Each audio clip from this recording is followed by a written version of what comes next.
Hello అండి, welcome to Bapatla రుచులు. ఈరోజు వీడియోలో క్విక్గా ఈజీగా చేసుకోగలిగే ఒక స్వీట్ రెసిపీ ఒకటి చూద్దామండి. అది రవ్వ లడ్డు. ఎప్పుడన్నా స్వీట్ తినాలనిపించినప్పుడు, క్విక్గా చేసుకోవాలనుకున్నప్పుడు ఈ రెసిపీని ట్రై చేయండి. పక్కా కొలతలతోటి ఈ విధంగా ట్రై చేసి చూడండి, చాలా బాగా వస్తాయి రవ్వ లడ్డూలు. మ్యాక్సిమం అందరికీ తెలిసే ఉంటుంది, కాకపోతే తెలియని వాళ్ళకి యూజ్ అవుతుందండి. అది ఎలా తయారు చేయాలో ఇప్పుడు చూద్దాం. ఒక ప్యాన్ ఒకటి పెట్టేసుకొని ఒక పావు కప్పు నెయ్యి వేసుకోండి. నెయ్యి వేడయ్యాక కొంచెం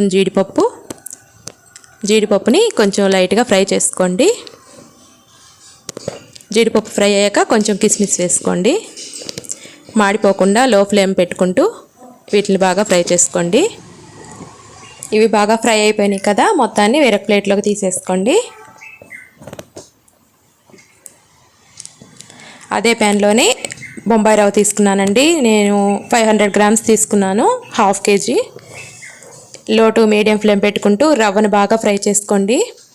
కలర్ మారి రవ్వ అనేది మంచి స్మెల్ వస్తుందండి, అప్పటి వరకు ఫ్రై చేసుకోండి. అది ఫ్రై అవడానికి 5 to 10 మినిట్స్ పట్టుద్దండి.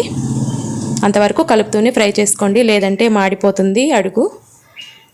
దీనిలోకి 500 గ్రామ్స్ రవ్వలోకి 250 గ్రామ్స్ తీసుకున్నానండి పంచదార. ఒక 5-6 యాలకులు కూడా వేసుకొని మెత్తటి పౌడర్ లాగా మిక్సీ పట్టేసుకోండి. మీరు కొంచెం స్వీట్ తినాలనుకున్న వాళ్ళు ఇంకొంచెం ఎక్స్ట్రా వేసుకోండి.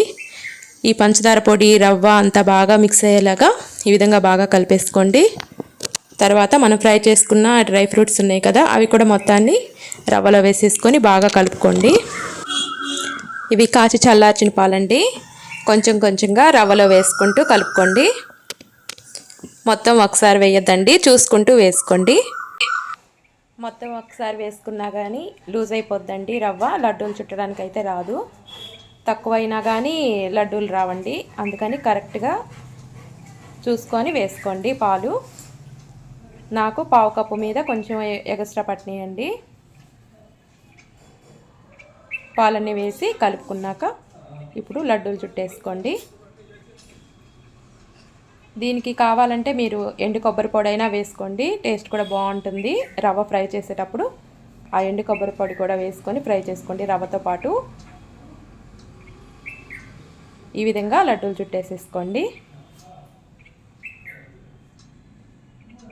మీకు చేతికి అంటుకున్నట్లయితే కొంచెం పాలు తడి చేసుకుంటూ రవ్వనిట్లయినా చేసుకోవచ్చు.